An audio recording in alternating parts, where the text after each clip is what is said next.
cosas en el día de hoy. Vamos a arrancar porque es el tema del día, sin dudas, este fallo ejemplar. 19 años de condena para el ex marido de Julieta Prandi. Fue detenido inmediatamente, una condena ejemplar, ya que llegó casi al máximo, ¿no?, de lo que había pedido el fiscal. De lo que había pedido el fiscal, Mariana, exactamente. El fiscal Cristian Fabio había pedido 20 años. Terminaron dándole 19 años. La querella había pedido 50, más un golpe de efecto, que es lo que realmente se podía llegar a darle.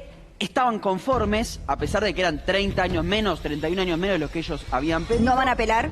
Bueno, todavía no se sabe. No se sabe. No se sabe. Yo creo que no, porque estaban bastante conformes con la pena de 19 años. Y aparte es un fallo ejemplar. Significa muchísimo este fallo para la justicia, para la lucha de las mujeres que están siendo sometidas a algún tipo de violencia, porque recordemos que este es un caso distinto. Acá no se habló de golpes, acá está condenándose el abuso sexual conyugal, algo muy difícil de probar hasta ahora. Dentro de 4 paredes, como decimos siempre, y además dentro de un matrimonio, un abuso sexual dentro de un matrimonio. Es probar la violencia cuando no hay huella evidente, ¿no? Exactamente, porque ella denuncia algún tiempo después de la separación, y como pasan en este tipo de delitos, en este tipo de situaciones, no hay testigos directos, pero sí fueron fundamentales para la condena, que tuvimos acceso, aparte de lo que van a ser los fundamentos. Ahora los vamos a mencionar. Que se van a conocer la semana que viene. Hoy se conoció solo la sentencia, pero parte de los fundamentos tiene que ver con lo que dijeron los testigos, que ella le contó lo que vivía, y las psicólogas. Todo esto es muy importante porque sienta precedente para próximos casos, ¿no? Totalmente. De ¿Cuántas veces hablamos acá de distintos tipos de violencia? La más común es la física, pero la otra también hace mal. Y la justicia por fin está dando lugar a esto. ¿Qué significa, vamos a hablar, Franco, en términos de lo que han sido los fallos hasta ahora con relación a estos casos, ¿no? Es un fallo absolutamente histórico, porque el relato y la experiencia propia de la víctima, de Julieta Prandi, es muy pero muy gráfica en este punto. Empezó denunciando hace mucho tiempo violencia familiar. Así arrancó, para que y no dejemos de iluminar lo difícil que es que efectivamente emerja la voz de una víctima, y cómo cuando esa voz emerge, la víctima, incluso revictimizada, incluso con dolor, hace una revolución. Que una víctima hable, esa sola palabra produce una revolución. Empezó con violencia familiar, siguió con violencia psicológica, hasta cuando pudo efectivamente hablar de violencia sexual. Pero fue una consecución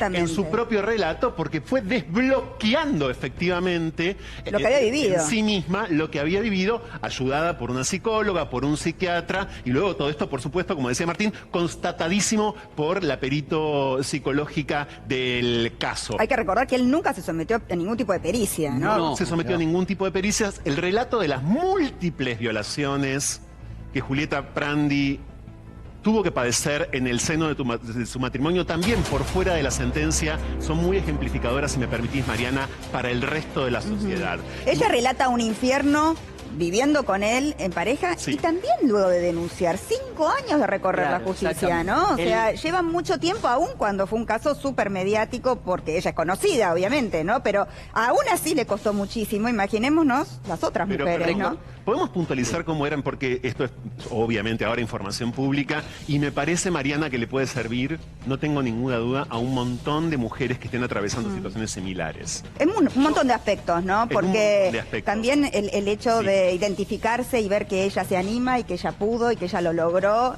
anima a muchas otras mujeres. Hay una parte en un momento institucional donde todo pareciera complotar, contra la posibilidad de que una denuncia de estas características camine en la justicia, y sin embargo caminó ejemplarmente, porque la justicia cambió en buena medida. Y quiero puntualizar esto antes de que Martín siga. Yo era su esposa y lo tenía que hacer. Mientras dormía me agarraba del cuello, se ponía por detrás, abusaba de mí, y cuando acababa salía y lo hacía sobre mi cuerpo. Cada vez que lo recuerdo me dan ganas de vomitar. No fui violada una vez, sino infinidad de veces. Esto no es revictimización. Esto es una escena lo suficientemente gráfica para que muchas mujeres que están despabilándose, que todavía no pudieron despabilarse o que han atravesado esto, efectivamente sepan que no solamente estamos con ellas, sino que hay agentes de justicia concretos que también están con ellas. Eso que a veces en el seno de un matrimonio no es vivido ni por asomo como una violación, sino más bien es experimentado como parte del asunto, consentido por el solo hecho de estar inscriptos ambos en una situación matrimonial, es una violación. Vaya si el caso de Giselle Pelicot en Francia, que fue violada por su marido y violada por 20 hombres, no ilumina esto mismo a gran escala. Ese es un caso, por supuesto... Pero está bien lo que decís, el papel, el que dice que están casados, no es un consentimiento. No, y hay una historia interesantísima que el doctor de Alessandro la sabe, porque hasta no hace mucho, ¿en qué Argentina vivíamos? Por ejemplo, hasta 2014, cuando el avenimiento fue anulado como acuerdo entre las partes en la Cámara de Diputados. ¿Qué quiero decir con esto? Hasta 2014 en la Argentina, si un hombre violaba a una mujer y luego esa mujer lo perdonaba y se casaban, esa figura, la figura del avenimiento, corría a favor del victimario y el victimario por ende quedaba impune porque ella se quiso casar con él. Claro. ¿Cómo? Era una causal, era un eximente, como el encubrimiento para los parientes. Exactamente. Lo mismo. Exactamente. Bueno, eso ocurrió no en el siglo XVII en la Argentina. Fue así hasta hace nada más y nada menos que 11 años. Eso solo liberaba a un violador. No si ella se quiso casar. No si ella efectivamente seguía ahí. No si ella seguía teniendo relaciones sexuales con él, por ejemplo. Bueno, eso cayó nada más que hace 11 años. Entonces, en muy cortito tiempo, los movimientos de género, los feminismos, activismos sexuales, las instituciones, la justicia, cierta clase política... Y las víctimas que han recorrido la justicia. Y la voz de las víctimas que hace sola, como voz, una revolución siempre. Exacto, exacto. Bueno, vamos a escucharla, Julieta, justamente cuando salía hoy. En realidad entraba, ¿no? Porque recibió la sentencia justo antes de entrar. ¿Por qué pasó eso? ¿Por qué pasó? Bueno, eso pasó porque el veredicto estaba programado para las 11 de la mañana. Sí. El doctor Fernando Burlando, que no se enoje, tiene la particularidad de llegar bastante tarde generalmente a las audiencias, con todo respeto. El tribunal, que estaba enojado por una situación que ahora te voy a contar, dijo, esperamos hasta 11:30.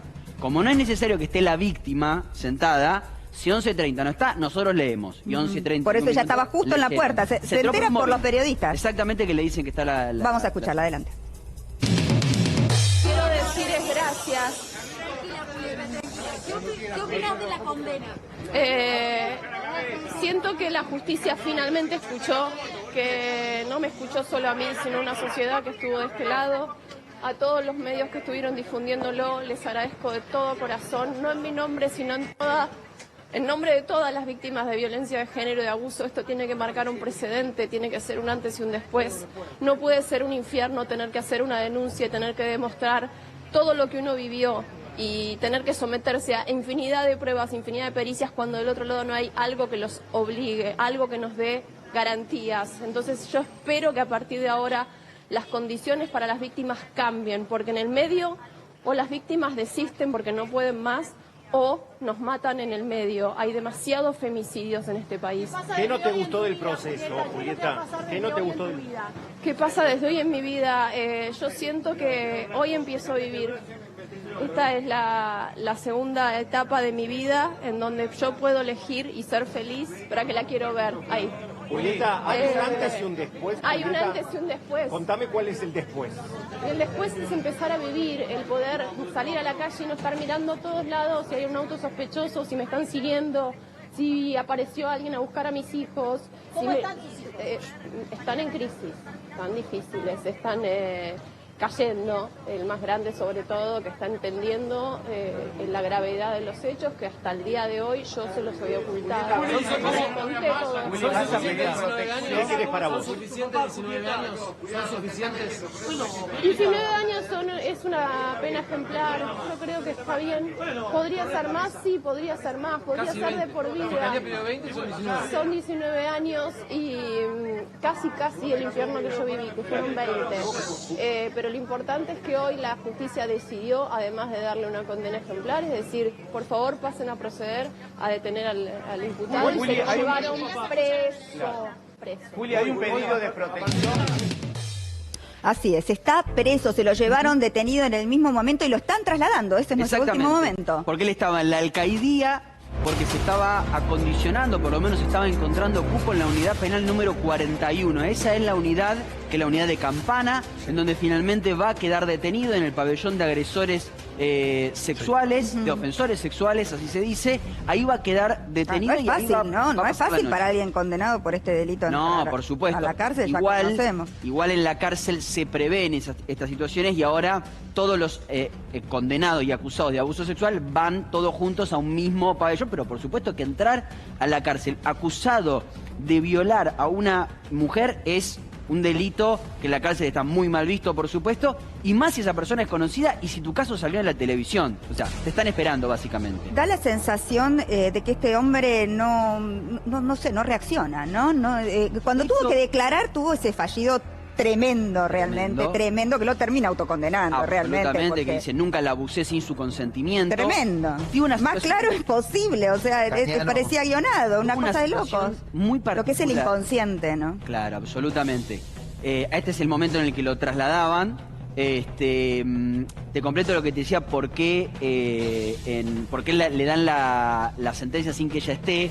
Ella cuando termina la última audiencia le dice palabras más, palabras menos al tribunal: si no le dan una condena ejemplar, ustedes van a ser cómplices. No le cayó bien al tribunal, entonces el tribunal dijo: hoy a las 11 de la mañana empieza la audiencia, 11:30 plazo para leerla, si no está va a quedar una anécdota, eso por supuesto, pero a 11:30 se leyó la sentencia y ella se enteró por un móvil de televisión.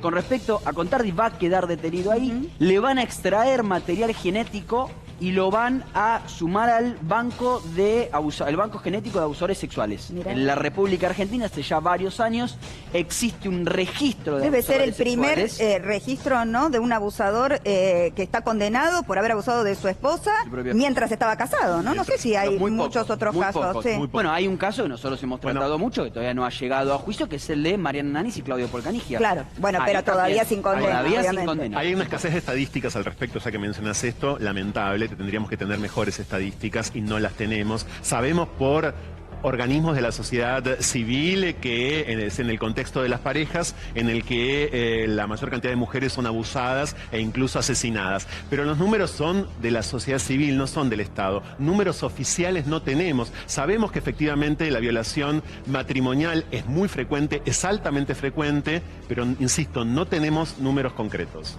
Y tema aparte, el de los hijos que recién decía en la nota. ¿Cuántos años tienen los hijos? Se los estoy contando y deben tener entre 7 y 10 años, calculo. Y Contardi tiene un hijo de 20 días. Sí, de unos 20 días, con otra mujer. Con otra mujer, nació hace... Y otro de 20 y pico de años. Sí, tiene uno más grande. ¿Bebé?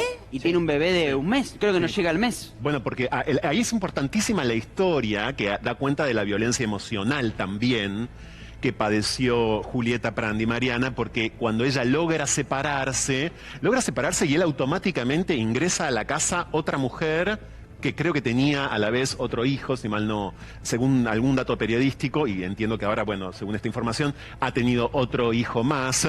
Pero, además de las violaciones, frases humillantes, control absoluto sobre su vida, retención de documentación, congelamiento de su teléfono celular en un freezer, cambios constantes de número para incomunicarla, viajes laborales interrumpidos abruptamente, la figura de una carcelera, coloquialmente hablando, es decir, una mujer, una empleada de esa casa que estaba puesta por Contardi, según contó Julieta, solamente para controlarla, para ejercer sobre ella un control permanente. Esto fue así a lo largo de 10 años. Hay algo muy interesante en todo el relato que ella hace, que es esto de que en realidad ella dice, yo no estaba, me sentía secuestrada, creo que fueron sus palabras literales, claro, ¿no? Aunque no lo estuviera, ¿no? Cuando el sometimiento llega a un punto y la violencia llega a un punto en que no hace falta que estés encerrada para no tener la voluntad de salir. Esto es trata de personas, reducción a la servidumbre. También. No fue investigado acá, creo, pero cuando ella dice que se sentía secuestrada, es la sujeción a favor de la otra persona que convierte eso en servidumbre. Exacto. Vos estás... No es que está encerrada con una llave en un garaje. Es que no hace falta cuando el nivel de sometimiento es tal, ¿no? Ella salía del canal, salía del gimnasio y estaba él paradito ahí. Al principio, ¿qué decían los amigos, los compañeros? Uy, qué romántico, bien, la vine a buscar, ¿no? Después se dieron cuenta que era una obsesión por saber dónde estaba ella y estar celos, del control en todo. Ella, entre otras cosas, dice que él es... que él es payumbanda, ella recalca esto, que cuando ella no le quería decir dónde estaba, él la amenazaba diciéndole que con las cartas él sabía dónde iba a estar y que la tenía muy vigilada, muy controlada. Sí, la madre, viste que la madre dijo este detalle también me llamó la atención. la madre de Julieta Prandi, dijo, él nos tenía sometidos con brujerías. Sí, eso lo recalcaron mucho. Como en esa familia hay mucho una creencia de poderes ocultos y demás, ¿no? Porque la propia madre de... Claro, lo creía. Dice, él nos dominaba con brujerías. Sí, ella estuvo sin ver a sus padres mucho tiempo, Mucho tiempo, que viene en Pinamar, exactamente. Más de 5 años, porque él la alejaba. Esta causa llega con 144 hechos de abuso.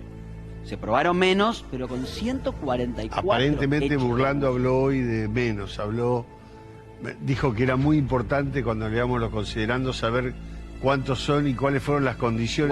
¿Cuántos se dieron por probar? Tiene que haber detalles muy escabrosos que afortunadamente no vimos, que no es bueno que no para la revictimización. Sí, claro. Pero otro periodista, Gustavo Carabajal de La Nación, dijo, se probaron solo 2 hechos de los 144. Bueno, pero con eso alcanza. Con uno alcanza. Con uno alcanza y sobra. ¿no? Permítame decirle esto. Sí.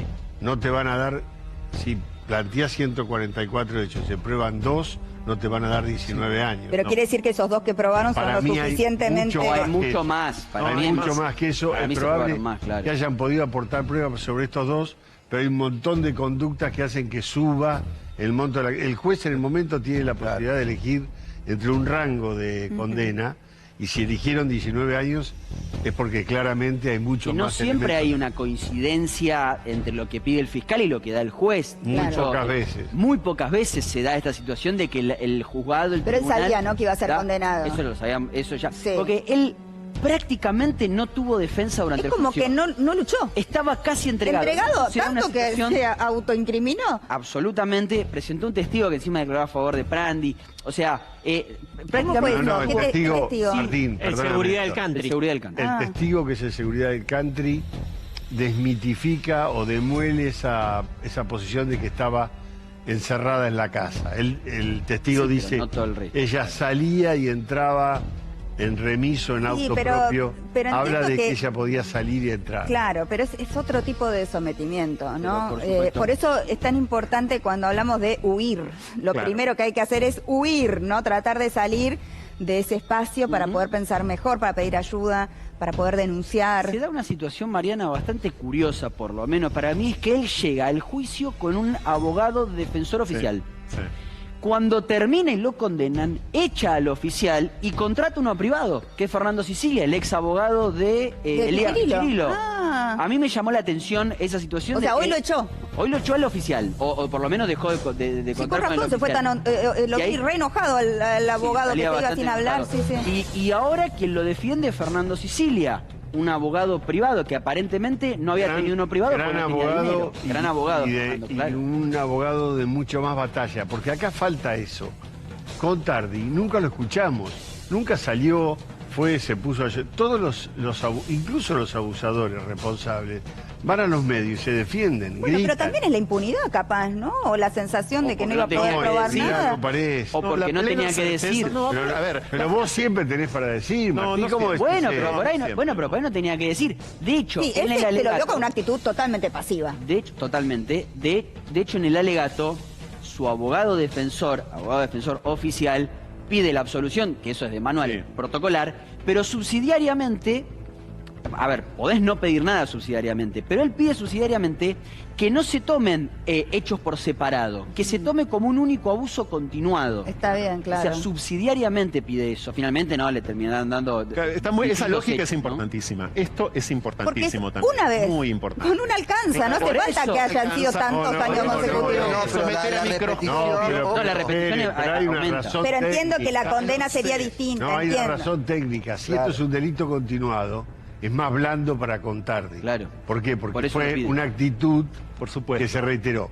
Si esto fueron un concurso real de delito, es finalmente como la violó 144 veces separada y ahí se suman las condenas. Esto fue en concurso real, que es lo que dice el doctor, la sumatoria. A los fines extrajudiciales lo que nos importa, es decir, por fuera de la justicia ahora, lo que nos importa es terminar con la cultura de la violación. Y la cultura de la violación afuera o adentro de un matrimonio es independiente de la cantidad de violaciones. Es efectivamente una cultura que lleva a este sujeto, a quienes decíamos recién no lo hemos escuchado mucho, a decir quiero detenerme en ese textual autoincriminatorio, Mariana, que me parece fundamental. Nunca la abusé sin su consentimiento. Era para él, ella, una persona per se abusable. Y el consentimiento en la ley, menos que afuera de la ley, es decir, en los estudios sociales en general, está muy problematizado. Porque ¿de qué hablamos exactamente cuando hablamos de consentimiento? Si el consentimiento está dado en el contexto de una relación que es radicalmente desigual. Las relaciones entre hombres y mujeres, por el afuera de esos vínculos, es desigual. Porque los hombres ganan más, porque en general los hombres tienen más poder, porque en general bueno, los hombres... déjame terminar. Ya nos fuimos, pasamos 3 pueblos. Por supuesto, porque, porque ahora... Vos sos la ley, yo soy lo que está fuera de la ley. Pero claro, no es lo que está fuera de la ley, pero... ver cada relación sexual como una violación. Estoy diciendo pero lo dijo ella muy claro, ¿no? Perdón, ella lo dijo muy claro. Estar casada no significa que tenés que tener ganas siempre, o que tenés que querer, o tener un deseo, nada. No es no, adentro y fuera un matrimonio. Eso está perfecto.